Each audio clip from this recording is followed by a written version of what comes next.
And so the Treasury would have tried to make to change that by how they distributed, how they sent out the information, right? In the era of EFTs and so on, probably got a little better, but reputational risk is something that's major. All right, so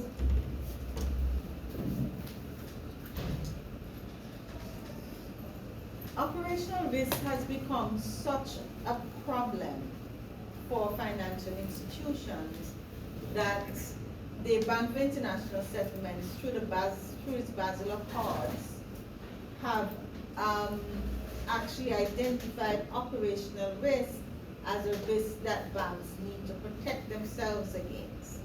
And so they actually have, within their capital adequacy ratio, which is the amount of capital you need to keep as a bank, they have actually identified a certain amount of capital to cover operational risk, right? So operational risk can cause such a problem that the Bank for International Settlement has done that, has asking companies to protect, banks to protect themselves against operational risk by doing that. Okay?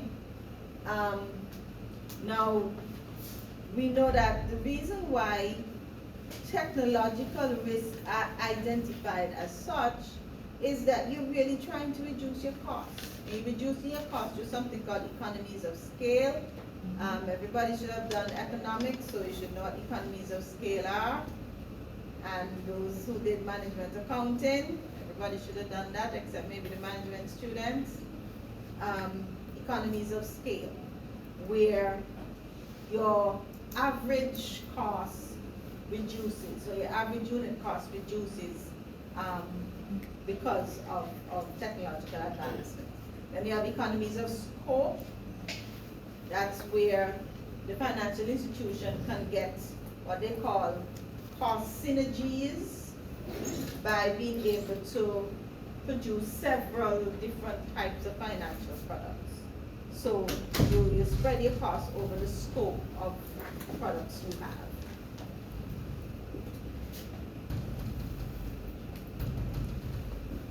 Now, we'll come back to insolvency risks later on. You have, well, the insolvency risk where you don't have enough capital or equity on your balance sheet to cover your withdrawals. Okay, even for insurance companies, they need to have an insurance fund or reserves to cover any eventualities. So, for example, you have a hurricane that totally devastates an island, for example.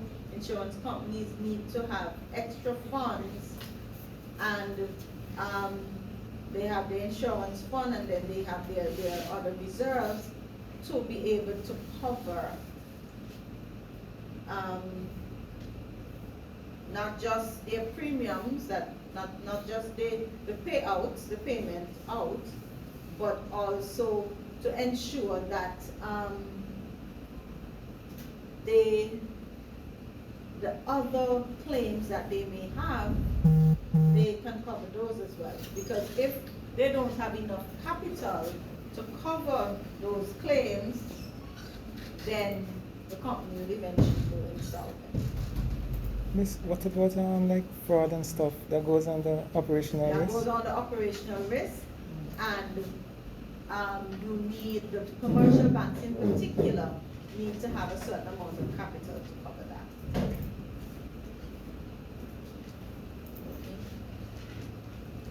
Then there's counterparty risk, which is the risk that comes from non-performance of a trading partner. So when you have investment banks, all right, you're trading, you pay, all right, but that counterparty doesn't deliver, that's a risk, okay? Wow.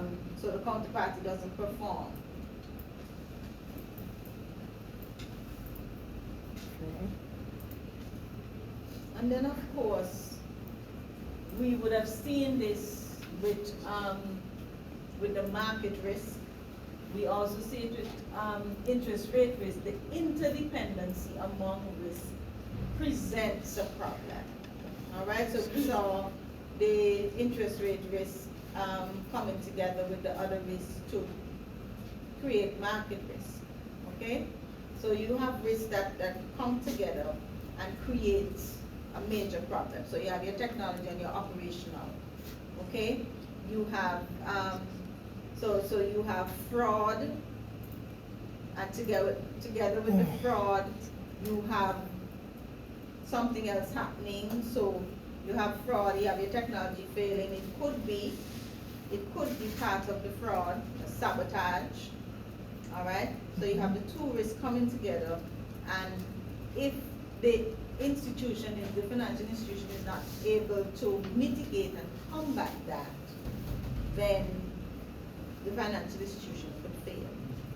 You have situation of cybercrime. Cybercrime is real because we're doing so many more online type transactions that the financial institution needs to be able, they need to have enough capital to be able to respond to that. All right, because with cybercrime, when people lose money, the bank eventually has to give back some of this money. So they probably need to get some insurance. Quite apart from the capital, they may need to get insurance to cover some of this. All right, so the interaction of risk creates problems. There's also legal risk. All right, once you're signing contracts, once you're engaging in contracts, then you expose yourself to legal risk. Okay. As legislation changes, then your contracts that you would have signed, those may change or have to change because of changes in guidelines, laws, regulations, and so those can present legal risk for institutions. All right. I don't think it's a good time to start to delve into technology risk now. We'll go a little bit deeper into it, but I'm gonna leave that for next week. All right, take a little reprieve today.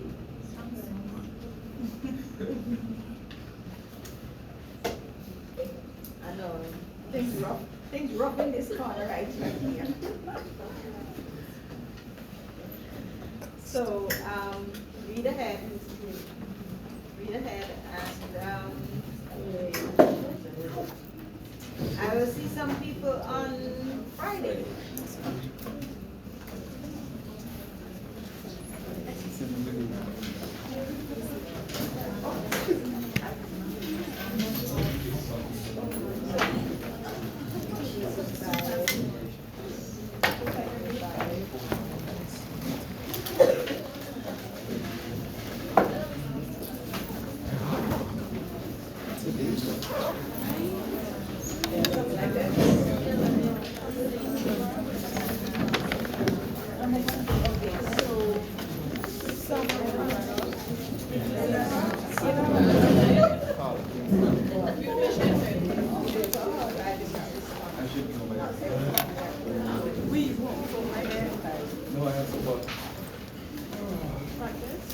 Yeah.